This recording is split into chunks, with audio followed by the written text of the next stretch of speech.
It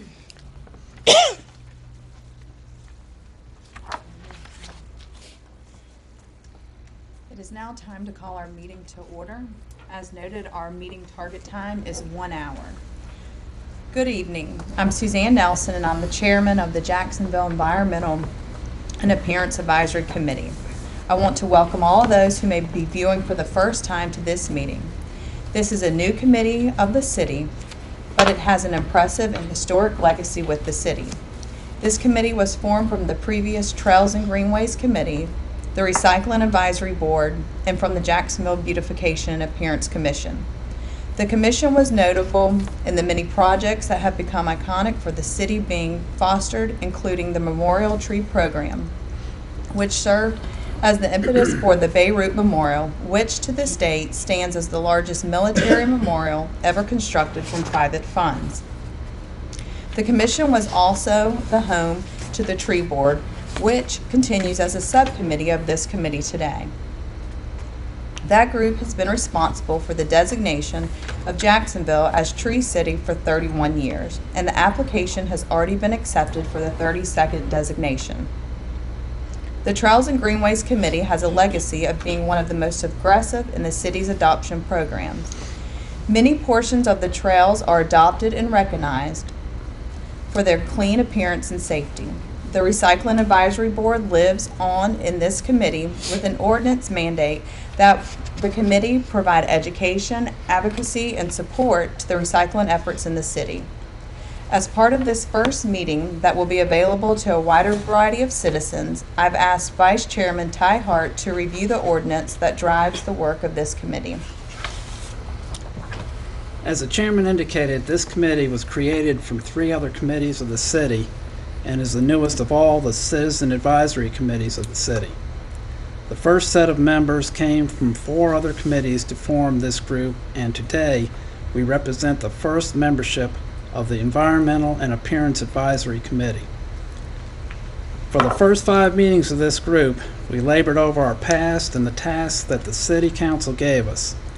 We adopted a work plan that we'll briefly cover, which was drawn from the ordinance that created this committee. I want to review that now. The ordinance states the purpose of the committee is to advise and assist the city on matters that work to achieve a clean and green Jacksonville.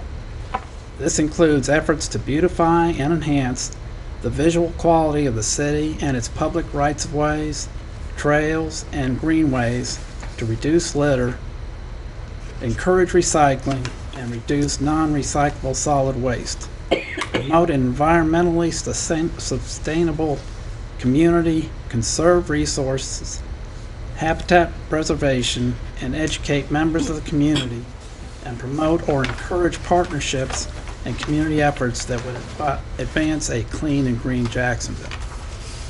The ordinance also called on the committee to encourage the appreciation and care of city trees.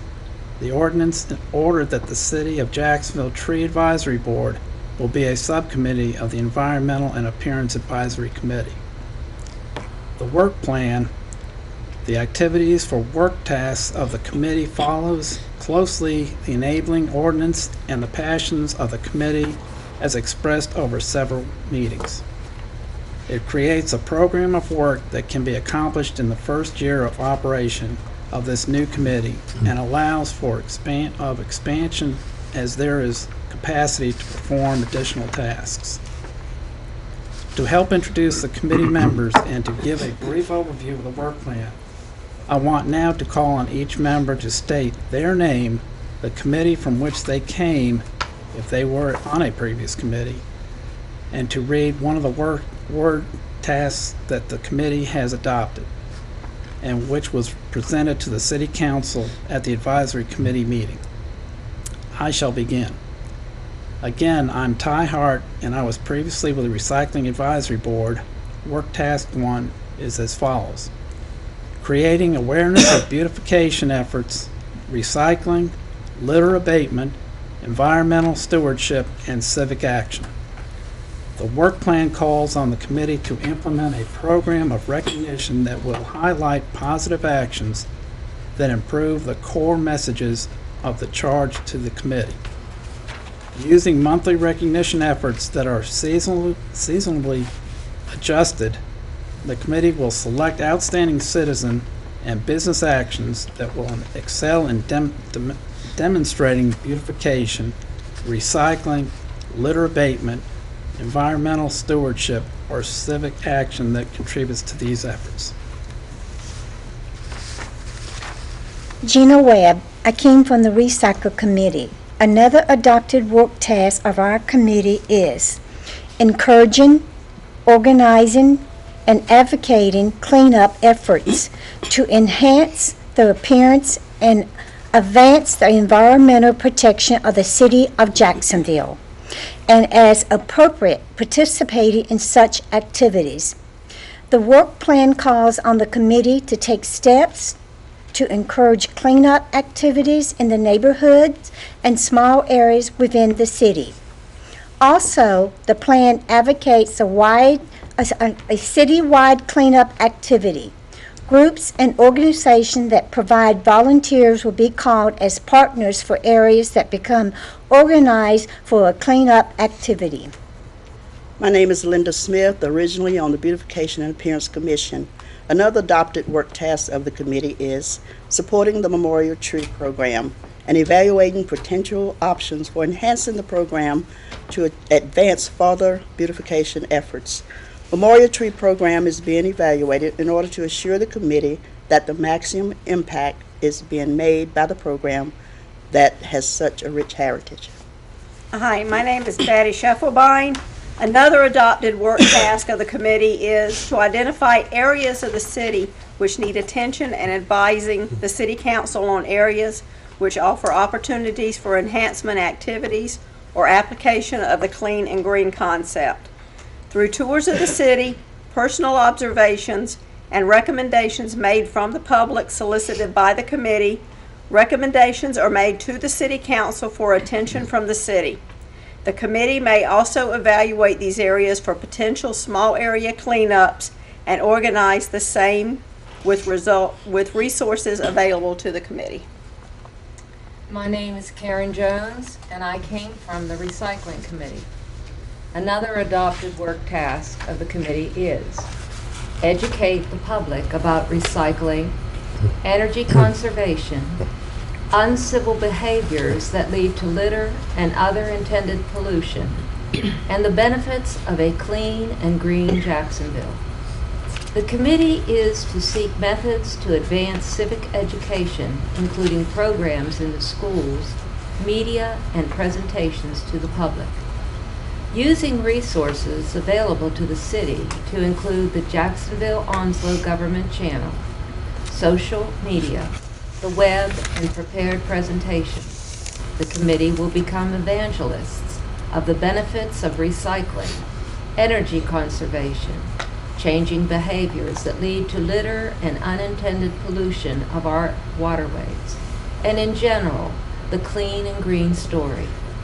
The efforts will include work to advance trails and greenways. Using the recognition program, the committee will include schools, groups, and organizations to invite them to participate in activities that could win recognition. My name is Patrick Carroll. Another adopted work task for the committee is ensuring the legislative designation of Tree City USA is continued while strongly supporting the Jacksonville Tree Board as a subcommittee of the committee. The committee will sustain the Tree Board subcommittee and support the efforts of the Tree Board subcommittee, including the annual Arbor Day observance, documentation required for the Tree City USA Award, regular review of the tree care ordinance, and other such reasonable action as required for the designation. My name is Jim Wheeler, and I was previously on the Trails and Greenways Committee. Adopted work task number 7 is as follows. Encourage citizen participation in activities such as the neighborhood and citywide cleanup, adoption of trails, greenways, streets, streams, and other such areas that could benefit from volunteer stewardship, using personal connections, solicitations to the public and other public outreach is available, encourage volunteer participation in activities that would produce a clean Jacksonville, Outstanding efforts will be recognized with the Clean and Green Star Awards, and the committee will consider a recognition program for volunteers who perform the stewardship activities. My name is Al Keys, and I came from the Beautification and Appearance Commission. Another adopted task of the committee is to take personal actions to support the concept of clean and green Jacksonville by engaging in recycling, litter abatement, good appearance practices for personal and public spaces, environmental stewardship, to include avoiding unintentional pollution of our waterways and other such actions that could advance clean and green Jacksonville, to include participating in committee activities supporting of these efforts. The committee members are to work to practice the actions they advance by exhibiting good behavior in their homes and as they are able by participating in these actions and volunteering to support cleanups, committee work, and other such efforts that will achieve these means. My name is Ossie Keys, and I previously came from Beautification and Appearance Committee. My name is Willie Saunders, and I previously came from the Beautification and Appearance Committee. Thank you. Now that we have made our viewers aware of the ordinance that drives this committee, I would now like to welcome you to our 7th meeting of the Jacksonville Environmental and Appearance Advisory Committee, and would also like to welcome Councilwoman Angela Washington and the staff members, Glenn Hargett, Carla Portier, Miss Lily Gray from Community Development, and Gary Ollett from Zoning and Code Enforcement. Our last meeting was held on November 29th. The minutes from that meeting were emailed to the members, but they have also been provided tonight for your consideration. So if you would, at this time, please take a minute to look over the minutes, please.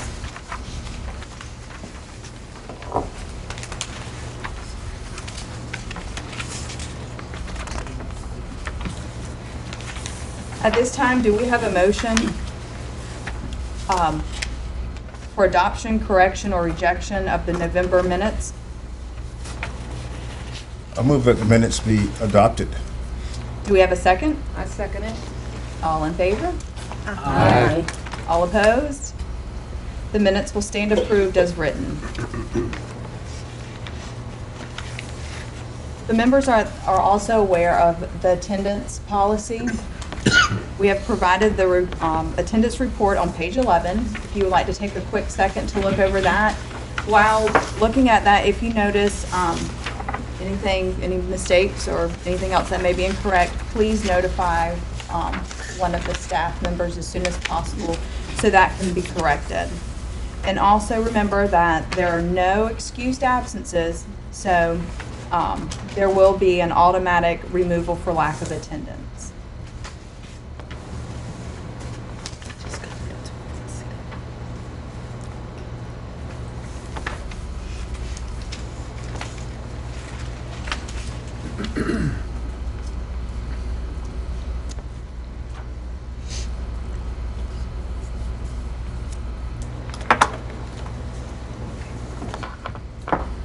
To bring our viewers up to date, on November 27th, our committee took a tour of the city of Jacksonville. We went to certain areas throughout the city. Some areas that need a lot of attention, especially with the beautification, and then other areas we went by were examples of those who exhibit good appearance. So we did that November 27th, and then the last time we met was on November 29th. And at that meeting, we discussed our findings from the tour that we took of the city. After much discussion, we selected the areas that we felt needed the most attention.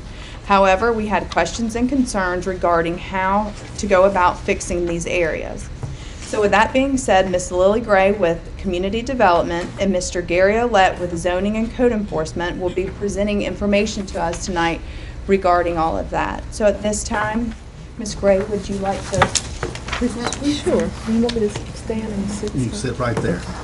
Good evening, everybody. My name is Lily Gray. I'm the Community Development Administrator here with the City in the Community Development Division, and I thank you for the opportunity to come speak with you tonight about what our department and our division does. I've given you a handout, looks like this with a paper clip on it.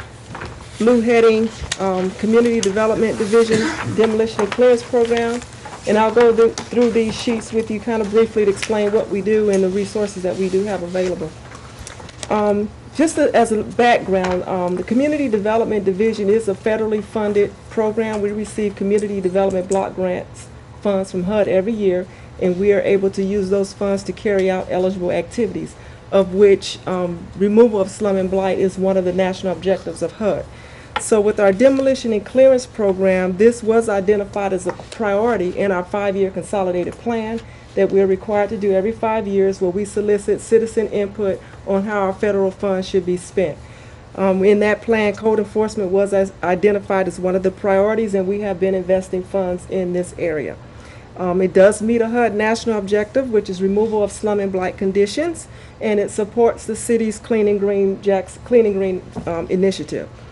We provide grants to property owners who voluntarily wish to participate in our program, and that really helps us to expedite getting properties demolished. If they give us permission, we can move forward with the process, even though we have a code enforcement process, which Gary will talk about. If they allow us to do it, it really makes it a lot quicker and easier and more expedient.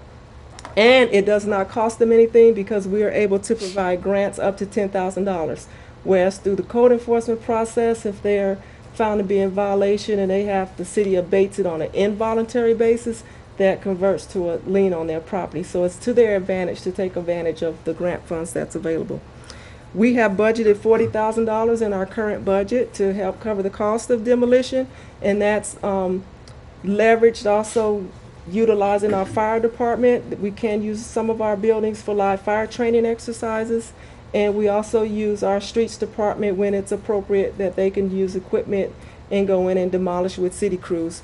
Where it's a larger project or a little bit more complicated, then we'll hire professional demolition contractors. We have been doing demolitions on a citywide basis. We demolish approximately 10 to 15 properties per year, but we've begun to focus a little bit more on targeted areas. So I see we're kind of on the same track with you guys, driving around looking at areas, and staff, actually, we're going to be driving around next week to look at some more areas. We have been in the downtown area because that has been a targeted area for the city. It's our neighborhood revitalization strategy area, which is located at Court, Newberry, Ford, and Poplar Street, where we've been demolishing buildings and reconstructing new affordable homes.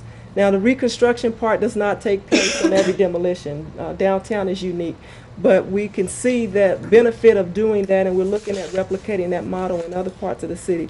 But the purpose of our tour next week is just to see where we should be targeting more demolition attention. Like I mentioned, downtown, we've also done Country Club Road, Hargett Street area, and we're moving into the Georgetown area. And for this program, the properties do have to meet a condition of dilapidation, and we send our code enforcement staff out there to look at it. We get pictures, document the condition, and determine if it's appropriate for demolition, and then we'll make an offer to that property owner. So if you see a property that you think should be torn down, and some of them are quite obvious, feel free to call us. You'd be surprised at where some of the buildings are that you can't always see them from the street, but that doesn't mean it's not creating a slum and blight, because if it's harboring rodents or anything else like that, the neighbors want it gone.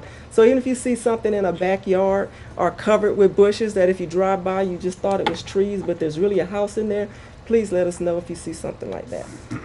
And then on the flip side of that, short of actually tearing down everything, we do try to renovate.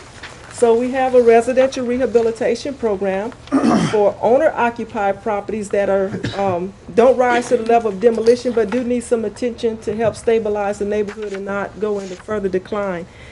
This is targeted to households that do meet HUD income guidelines. It is a citywide program, and it also supports the Clean and Green initiative, where we can prevent a house from going into disrepair. We provide low-interest loans and grants depending on the income and the financial situation of those the owner occupants.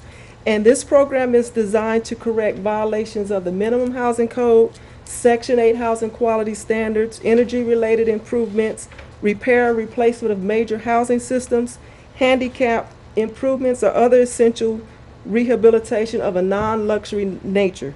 This is not the program you call if you just want your house remodeled. It needs to be some structural deficiencies, electric, and we do get those calls, that's why I say that. But it's to improve the overall livability of the property and make it safe for habitation.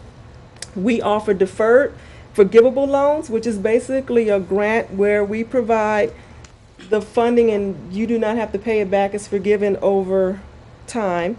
And then we provide 50-50 loans, which they pay back half of it as a loan, and then the other half is forgiven over time. And then we also have a 50-50 loan for higher income households that also pay a 2% interest on the loan portion of the loan, and the other half is forgiven. And the maximum loan available is $80,000, and repayment terms are dependent on your income. So they might take 10 years, it might take 30 years to pay back the loan, depending on what that family can afford.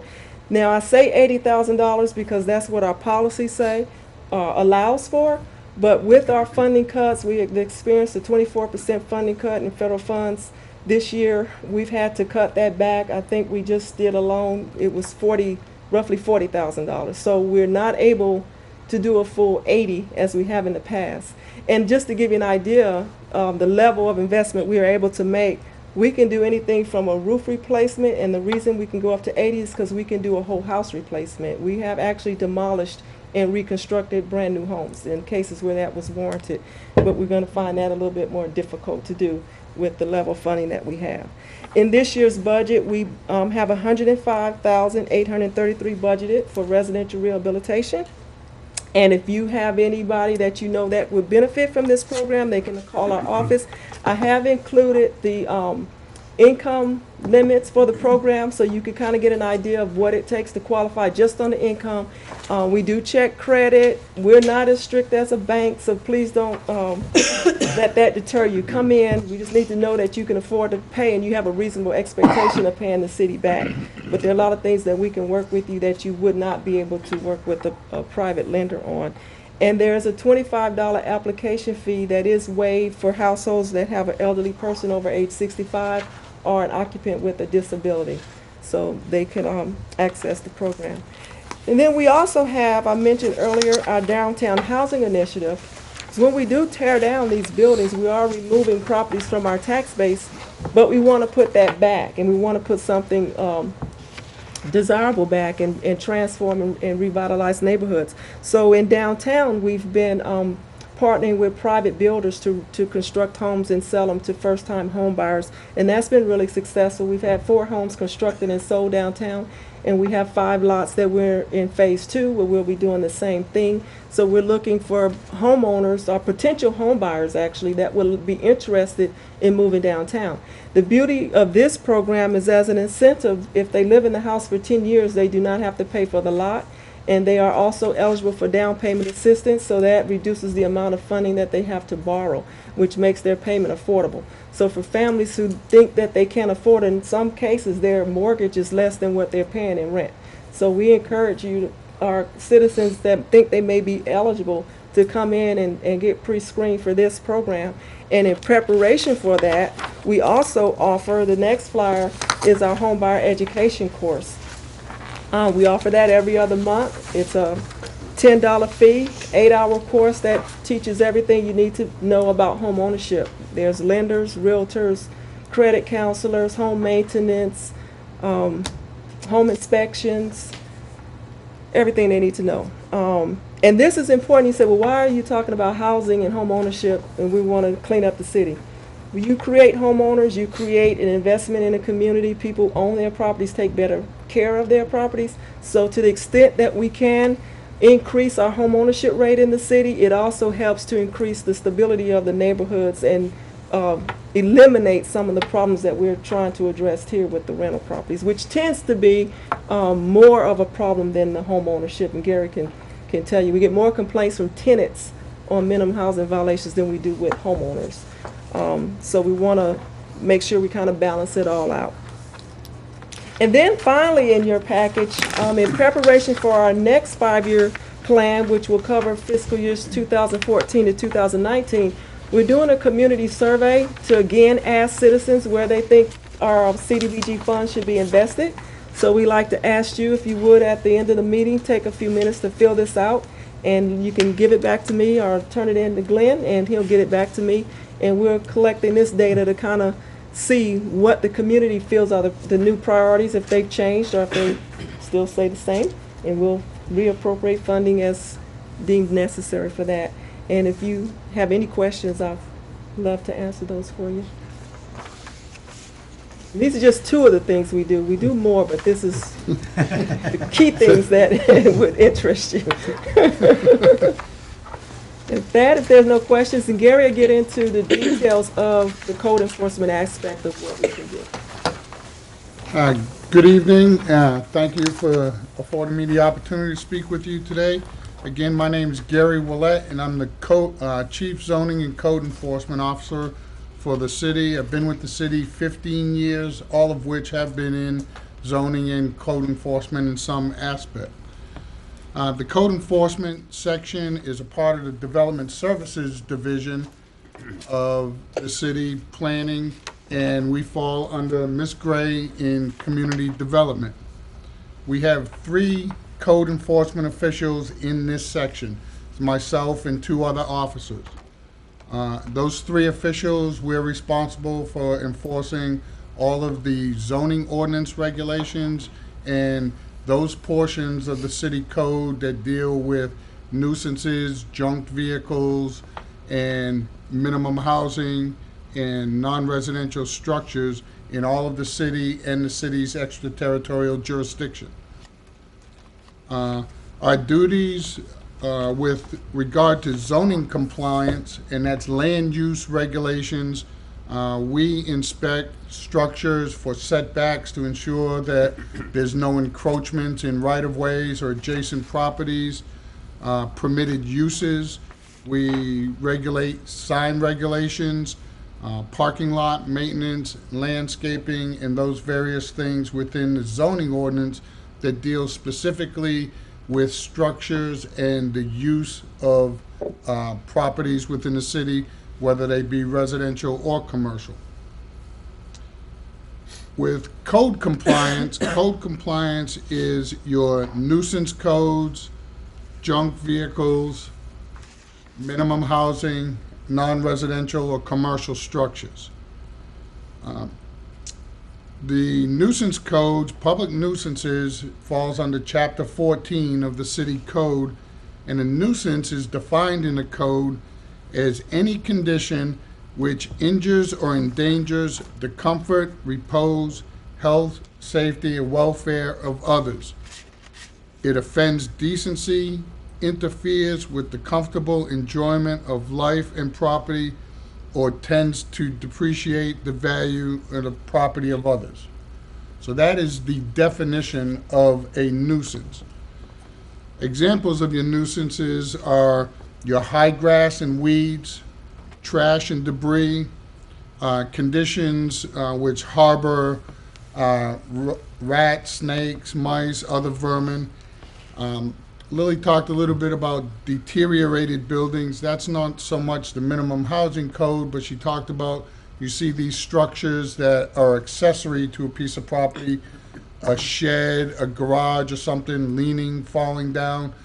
That is not only structurally dangerous, but it is a nuisance and poses a health and safety concern as well as the harborage. Other nuisances are, examples of nuisances are noxious odors, weeds, stagnant water, which has an odor and also attracts mosquitoes and can be a health hazard, or anything that contributes to neighborhood blight, graffiti, things of that nature. Any condition on a property that is blightful or endangers the health or the safety of the public. Chapter 13 of the code deals with junk vehicles. A junk vehicle is defined as a vehicle that does not display a current license plate, that is the first criteria, and is either partially dismantled or wrecked, or cannot be self-propelled or moved as originally intended. So not every vehicle that you may see in a driveway that is, up on blocks, you could have your vehicle and you're working on your vehicle and it's a work in progress and you're the owner and you can prove that, you're actively pursuing this, then that would not be considered a junk vehicle. A junk vehicle is one that has sat for months and months, flat tires, broken windows, tree growing up through the engine block. Obviously, that would be considered your junk vehicle. And I want to stress that a vehicle can be anything that is motorized or intended to be moved by something with a motor. So it's not just cars and trucks. Boats, motorcycles, RVs, campers, anything that is designed to be propelled, a trailer to be pulled, if those meets those conditions of not having current plates and is partially dismantled or wrecked or cannot be self-propelled, can be considered a junk vehicle. Now we do, as Ms. Gray stated, we also enforce the minimum housing standards. Minimum housing standards are the minimum codes established by the North Carolina General Statutes for habitability. The City Council has adopted those statutes, have placed them in our codes. Things like a structure has to be weather-tight, watertight, rodent-proof.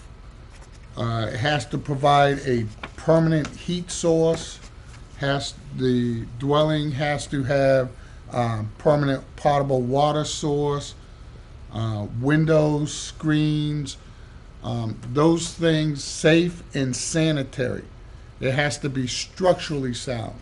And there's several pages in the code with regard to habitability. And Ms. Gray stated before, we have a lot of tenant-driven complaints with regard to minimum housing standards. We will get the majority of them this time of year. We'll have the tenants say the heater's not working, mold in the structure, and things of that nature. We investigate every single complaint. And that goes with our public nuisance enforcement also, as well as minimum housing. If it's a tenant complaint, we will always contact the property manager. If it's a complex, a individual property owner, if it's a single family dwelling, and work with them to bring whatever structure and whatever deficiencies we find within the code up to current standards. We try to educate the public on a lot of things that tenants can do to help themselves, things like mold. A lot of tenants don't realize if the temperature outside is 36 degrees and you got your thermostat set at 85, condensation's going to build up on the windows and the windowsills and drip down into the walls, and things that they don't take note of, and over time you start seeing spots on the walls and things of that nature.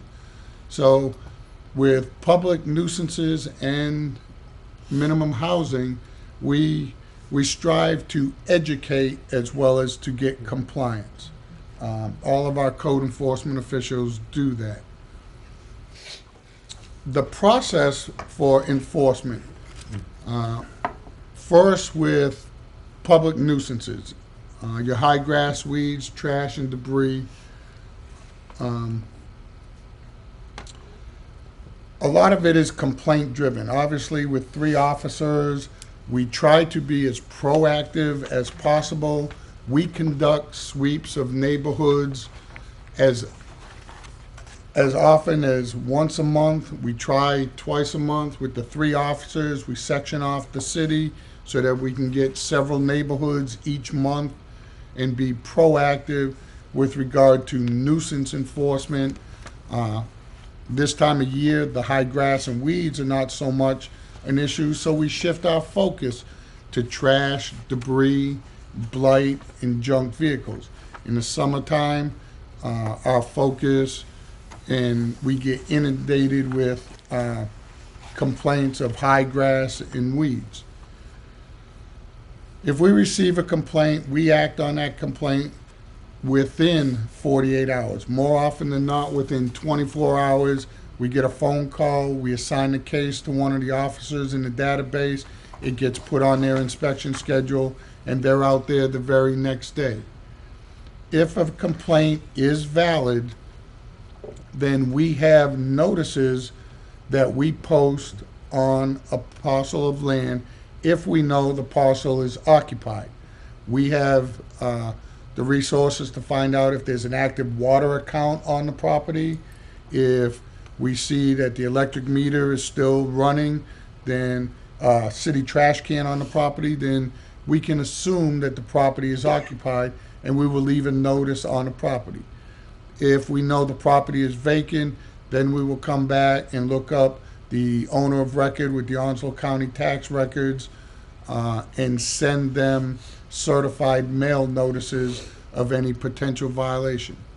When we post a notice on the door, depending on the type of violation, obviously high grass and weeds, trash and debris, we solicit their cooperation to get this cleaned up within 3 to 5 days. We put it on our schedule, we go back and we re-inspect.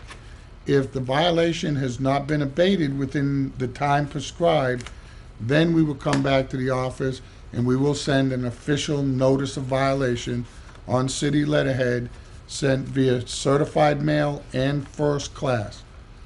That notice will direct the property owner, and if it's a tenant, we also send it, if the property owner is out of state, they will get the certified mail and a first class letter, but also a first class letter is sent to the address where the violation exists. So if it's a tenant occupied property, they're notified also that a violation exists, and when they see on the letter that the owner of the property in California or whatever has just been made aware that their tenant's violating the city code and there could be ramifications, we do very well with getting compliance. I would venture to say 98% of the time we get voluntary compliance. If the violation is not corrected within the time prescribed after a notice of violation, excuse me, then our procedures are established where we could either initiate a civil penalty of $50 a day each and every day the violation continues, and or city abate the violation. If the city abates the violation, what we do is we have authorized vendors with the city. We send out a bid package to these vendors. We review the bids. Bids come back, and to give you an example, you have high grass and weeds on a house in the Northwoods community, small single-family dwelling, and a bid would come back for $45, and that's the low bid.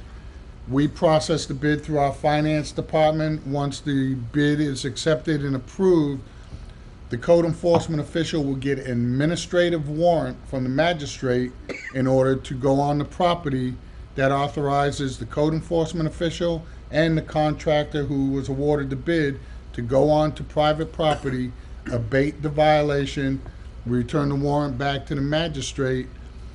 Once the property is abated, then our files are turned over to the finance department, and we close the file. Now, with that $40 contract fee for cutting the grass, there's also a $200 administrative fee that council has approved in our fee schedule. So, and that's to, cover staff costs, getting warrants, mailing, time, the contractors, so on and so forth. So for the city to abate a small lot in Northwoods could potentially cost a property owner $240. Now that $240, the finance department will flag that address in their computer system. If the property owner has a residence in the city other than where we abated this violation, then that property owner will be notified that they now have a debt to the city in the amount of $240. If the property is occupied and the city had to go in and abate it for whatever reason, then that bill to the city goes on their water bill. And obviously, if they don't pay their water bill, then you have consequences there. If the property is vacant, what will happen, and the property owner owns no other property in the city, then the finance department will contact the register of deeds and place a lien on that property. So that should that property get conveyed, then the city can recoup their money. If the property is vacant and 3 months later someone comes in with a rental agreement and now they're renting that property, the water on that property is not going to be turned on for that new tenant until that fee is paid to the city. So there are procedures in place to recoup funds for city abatement. Abatement, I know it's difficult when people call and complain and they would like to see things get taken care of very quickly, but there is due process and legal processes in place that have to be followed. Property owners have their rights. There are legal procedures established by general statute. They have to be followed with people being notified and being afforded an opportunity to correct the violation. So often we'll get a call in on Monday about a complaint. We've initiated a case. The following Monday, someone will call up and say, I called last week and the grass is still high. Well, we go on to explain the procedures. It gets done eventually. It's great when it gets done voluntarily, but when the city has to do it, then it does take time. We have some great resources out there. You all here are our eyes out in the community. The police department, the fire department, we've worked with the postman. They all have our contact information, because 3 officers, obviously, we're not going to see everything. But with the input that we get from the citizens and those resources and from all of you, then we can all work to, keep the city looking good, be proud of the city, educate the public on code enforcement and nuisances, what constitutes a nuisance, and to solicit cooperation for abatement. And again, I thank you. I've passed out some information. Please pass that on to your families, your friends, your neighbors, your co-workers, so that we can continue to make the city look as best we can. Yes, sir. Gary, how many complaints do you average a year? I wish I would have brought my file. Thousands and thousands. In the summer months, it's extremely busy. Like I say, I don't even want to guess at a number. You stay busy, that's for sure. Yes, sir. Is there a certain area of the city that's more so than others? Some areas more so than others. It depends. You'll have, an area that is more to predominantly rental properties. You might have areas, some of the older neighborhoods, some of the, I don't know.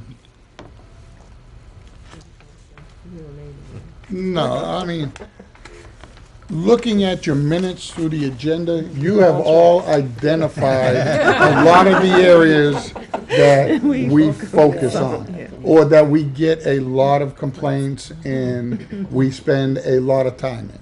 And that goes to the point of, it takes time. You have to serve due process on people. And so consequently, some of the things that someone might see, and as you said, they call up the next day and ask about what's going on there, it does take a while before that gets done, as it was. Gary,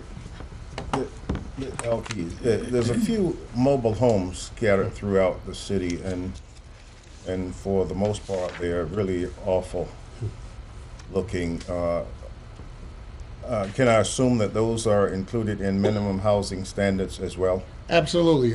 A mobile home, manufactured home, site-built home, if it was built, intended for, and is being used as a dwelling unit, then it has to meet minimum standards of occupancy for a dwelling. So we treat manufactured homes, apartments, all the same. If it's being used as a dwelling unit, then it has to meet minimum standards. I will say, and you use the term ugly, we do not regulate ugly. That is not a criteria. Now, there is minimum standards in the code that say structures, exterior walls of structures have to be protected. Paint, stains, so on and so forth. Obviously, they can't have holes in them and things of that nature. But appearance isn't always, or in an individual's opinion, the appearance isn't nice, doesn't automatically constitute a violation of a code. Gary? In the public nuisance section there, blockage of streams. I see three different departments that have a finger in their pie on that. Obviously, stormwater, Jai Stetler with streets, because they end up going in and clearing the streams if there's a problem, and you with court enforcement. If somebody runs into a stream that's got significant blockage, whether it be a junk car, a shopping cart, which seem to find their way into streams all over Jacksonville, bicycles, cut brush, who do you recommend a citizen contact, you, Pat, or Johnny? I would recommend that any citizen that sees something of concern, whether it be a blockage in a stream, a house, or anything, to call the main desk. They call the main desk, explain what the situation is, right? Then they will refer it to the appropriate department for action. Obviously, if they have code enforcement's number or went on the website and say you think it's a code enforcement issue, we take complaints. But the city does extremely well. We pride ourselves in working together with other departments, with streets, with sanitation. You see trash and debris, we get calls all the time. People are leaving their trash cans out by the road 7 days a week and not taking them in. The wind comes and blows them over. There's two departments involved. Sanitation, one with their procedures and keeping cans, but then the trash and debris on the ground. We all work extremely well together. The communication between departments is great. But again, I would recommend if you call the main desk, caller will ensure that the appropriate person gets the concern and takes action. When we were on our tour, there was one neighborhood that's more so a townhouse project, not just one within there, but Right. the entire facility. How do you tackle something like that? Ta- Because the whole thing looks Right. like it's For neighborhoods like that, Mhm. first of all, each individual address, each individual dwelling unit, whether it be, especially in a townhouse, duplex type community, they're all individually owned. So each and every address, we deal with each and every owner. You might have one person own several units, but in one community, you might have 180 addresses, and there may be 170 different owners. We deal with each and every tenant, each and every owner. Within the common areas, we would hope that there's some type of homeowners association covenants in place. In some of the older areas, these homeowners associations may be defunct. So what we would do is we take the property is always going to be in somebody's name with the Onslow County tax record. Somebody is responsible for a parcel of land.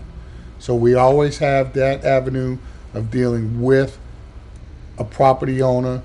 If they fail to abate after due notice, then the city will take corrective action, as I described before. Townhouse communities are a challenge, but they're no different than any other single-family neighborhood. Ms. Jones. Yes, ma'am. Fine. When you were talking about spending the money getting grass cut and the fees, what happens when the house goes into foreclosure? That has been one of our biggest challenges this year. And of course, with the economy, the number of those type of parcels of land and those buildings keep increasing. The procedure doesn't change whether it's in foreclosure or not until the bank takes possession. The property owner is responsible, the owner of record with the Onslow County Tax Office. What we do in a lot of cases, if we know it's in foreclosure, and a lot of times the home will be posted, and there'll be a phone number to call or an email address, we will contact those agencies. But the bank will tell us that they have no legal standing, or they will not do anything on the property until the foreclosure proceedings have been complete and now they are the owner. So what will happen is we still deal with the owner of record. More often than not, they say, it's being foreclosed on, we moved, we're in Virginia, the bank's taking it, it's their problem. The city will abate, it goes as a lien on the property. When the bank goes to convey that property, that lien gets paid. What if the property is in foreclosure and there's a car in the driveway with no license plate on it? Our enforcement procedures for junk vehicles is the same as any other nuisance. We will contact the property owner, tell them to fix it, repair it, get it operable, or remove it from the property within a certain period of time. If they don't, then we contact the storage company, they come tow it, store it, and the property owner ends up paying our fees as well as storage fees if the vehicle is not claimed from the storage unit within a certain period of time. And that's a whole nother legal process with the storage company. They can petition to the DMV, get title for that vehicle, and do with it what they will. But the procedures for removing a vehicle, the same as going on the property to cut the grass. Thank you. I have a question. What about realtors that have houses for sale or rent and the yards are not kept up? Is that still the homeowner if they're not still the homeowner? It's the homeowner, property owner is always ultimately responsible. With the real estate signs, as far as code enforcement standpoint, we love to see real estate signs because now we got somebody to contact. And we call and say, you have a house listed at such and such an address, the grass is knee high, would you please take care of it? Oh yes, we will. We'll get our maintenance people out there, and the majority of the time it gets taken care of within 3 to 5 days. Yes, ma'am. Yes, this is different. On Western Boulevard, there was an accident months ago, and the fence is broken. And what about that? Along Bryn Along Bryn Mawr Road. The fence on Bryn Mawr Road, and it's not the first time that fence has been broken. That fence is on Western Boulevard, is North Carolina State Department of Transportation, NCDOT maintains that fence. They are aware of it because of the accident, and I've already talked to them about this. They have to wait till the insurance claim and everything else because there was an auto accident involved. I don't know if there was an injury or so. Once that claim is settled and filed, then DOT will go in and make the repairs. And we don't know how long that's going to be. No, ma'am, but I can find out and get back with you because, you know, we are aware of it. Thank you. Yes, ma'am. I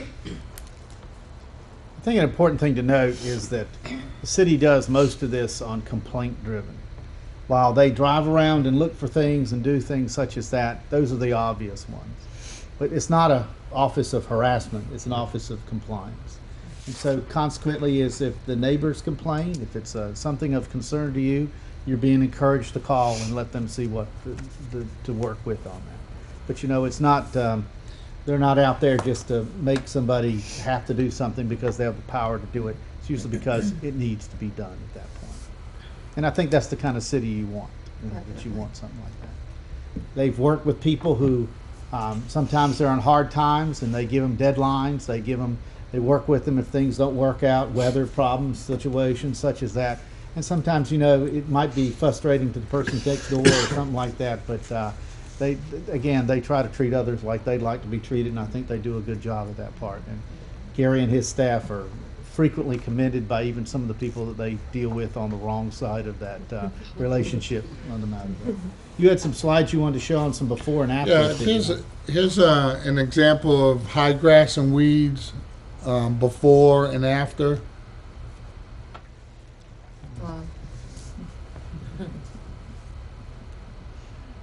Here's your junk vehicles that we've addressed to get removed from the property. Here's a minimum housing, single family dwelling that's in various stages of deterioration. Was somebody actually living in there? No, that house had been vacant for about 10 years. And we actually went in with funds from community development and what council budgets for us to do abatement. And we boarded up all the doors and windows. We cut that grass about 6 or 8 different times over the period of years. And the house finally got foreclosed on. The new owner came in, and that's what they've done to date. It's a work in progress, but it was on our radar for many years.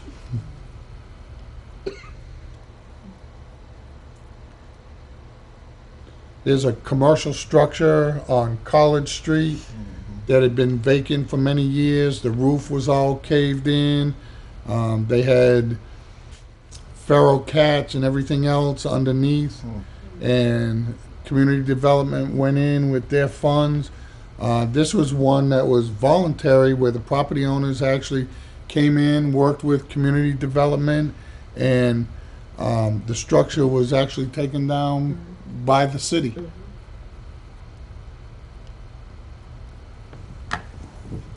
It's good. Madam Chair, either of them are ready to answer any other questions that you might have, but it sounds like y'all kind of got the gist of what it is they do. And I think the most telling part is that Gary and Lily are not unfamiliar with the list of priorities that you set out from your first session there. So they know that area. Well, we thank y'all for coming, and we certainly enjoyed your presentation and answered a lot of questions that we had. So y'all are free to go, or if you really like to stay and join us, you can. Yes. Okay, you'll get those to Thank you for Glenn. having us. Thank you. The next item on our agenda is the subcommittee alignment. As you know, with the cleanup subcommittee, the chair of that committee is no longer on this board. So we have decided that the cleanup subcommittee and the partnerships, education, and outreach subcommittee pretty much can work together hand in hand. So our alignment is to combine these two together. We're going to merge the membership of those two. If that causes a problem, or if somebody would rather not be on that merged committee, please let myself or Glenn know, and we can make adjustments accordingly.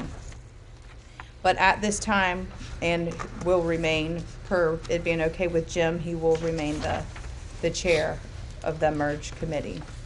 I'm not sure exactly what we're gonna name it. Might just put cleanup in front of the words. So, from there, let's go through, and, well, cleanup. Do you guys have anything to update us on? Nope. Not really. It's, as you know, it's been, since the last time, it's been The holidays holiday and everyone's been going in a different direction, so nothing to report. Very well. Recognition, Ty?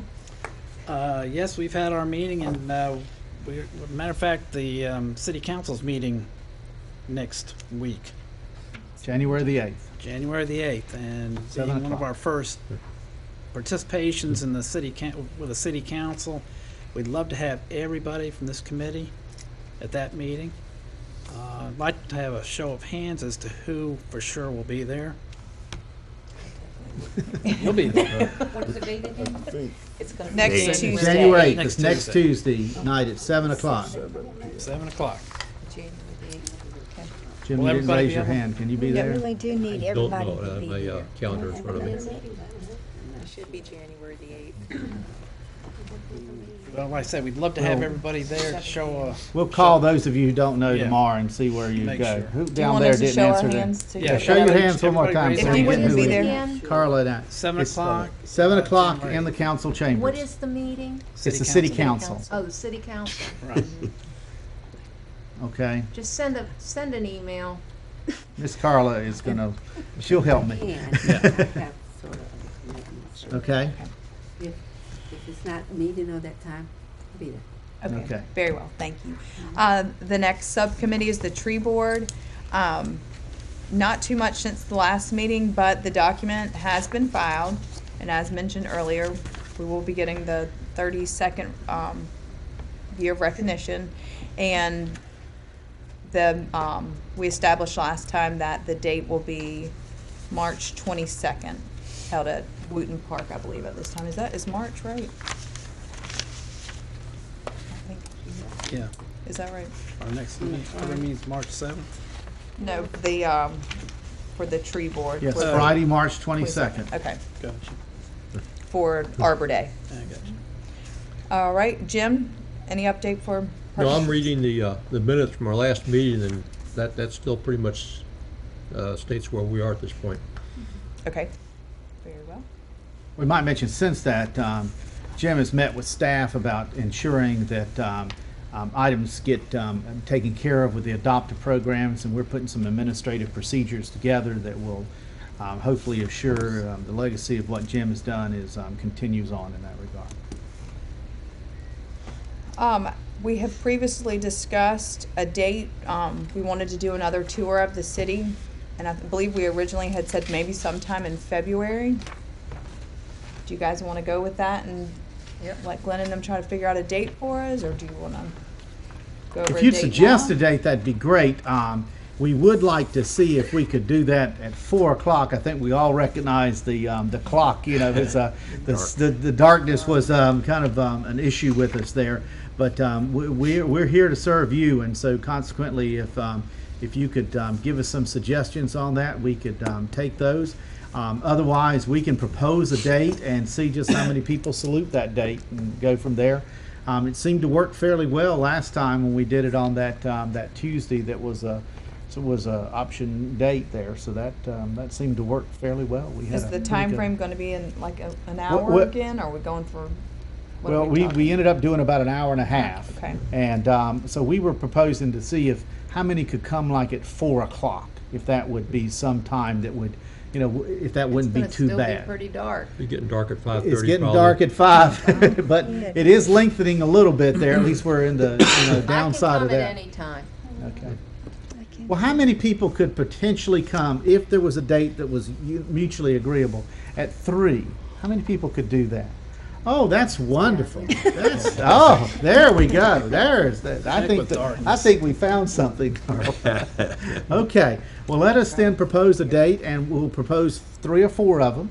And we got to make sure we get a vehicle that we can get you around in, and we want you to be comfortable in that.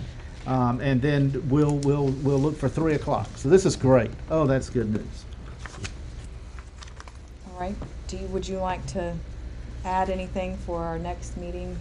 It will be held on Thursday, February 7th at 6 o'clock. Right. I think we do want to go around the table there, and I think Ms. Washington, we want to make sure our council liaison, we didn't get to pull out, but we thank you for being the liaison back to the council, and thank you for your support of this organization here, too. Thank you. So, this would be a time if any board member had any comments to make or anything such as that. Boy, y'all are usually much more talkative. Okay, the next meeting is February the 7th at 6 o'clock, and we're going to try to get you into the van before then so that we can do something. Well, actually, it would be after that date then. We'll try to get you into something about mid-February or so, as it is there. So, And we do need, all subcommittees do need to try and meet though before our next meeting. and if you would get it with Carmela, who's out with a little bit of oral surgery there, or Carla, myself, so we can make sure that we help coordinate those things and have staff support for you in those committees as it was there. And if there's another presentation that you want, if we feel we want, this one was obviously driven by our little van tour. If there's something else that you'd like to do in there, let us know so we can get it in front of you and go from that effect there. We've done the items in a work plan that we said we wanted to have presentations on. The next work area is the Memorial Tree Program and some of those efforts. And so we thought we'd like the tree board kind of have a stash of that first, and then come back and bring some items to you.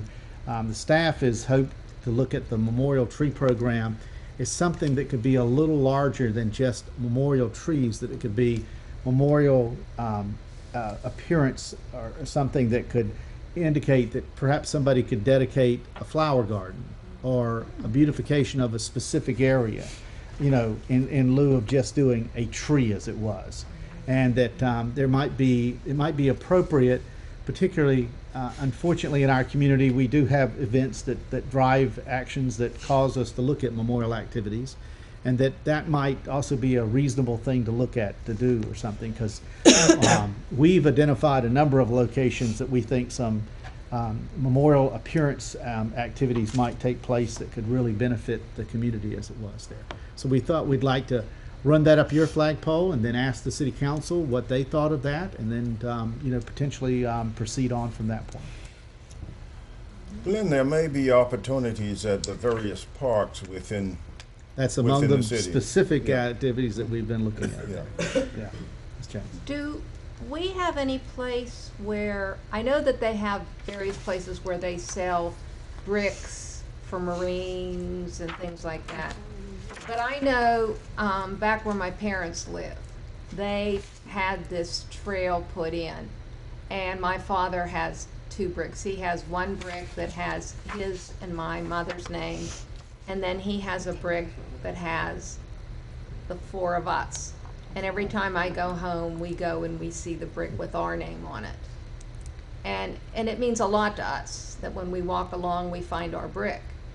I think there's a lot of people who might want, I mean, is there a place where we could have, in all these places that we're building, these little parks, a memorial walkway where we could have, you know, those, we sell the bricks or? Well, of course, we want to remind everyone we're still selling bricks for the Freedom Fountain, and there are still opportunities there. But yes, but I mean, aren't those mostly? No, there's many civilians. They don't have to memorialize just people who have passed through Onslow County. The fountain is dedicated to people who have passed through Onslow County in service to their country. But the bricks are out there recognizing, service to the city. There's some out there that are memorializing an organization that just bought, bricks as it is there. There's no limit other than things that would not be in good taste, as to what would be in that area as it was too. Yeah, but it's memorializing. No, I mean, I'm only saying memorializing in the form that it's dedicated to the brick. No, there are bricks out there in honor of people who are still living. Okay. Believe you me, there are bricks out there in honor of people that we don't hope die soon.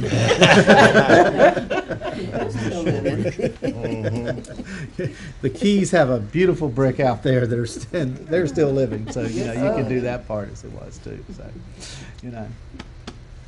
Glenn, when individuals donate, say instead of a tree, a garden, would the city be responsible for taking yes. upkeep? Oh yes.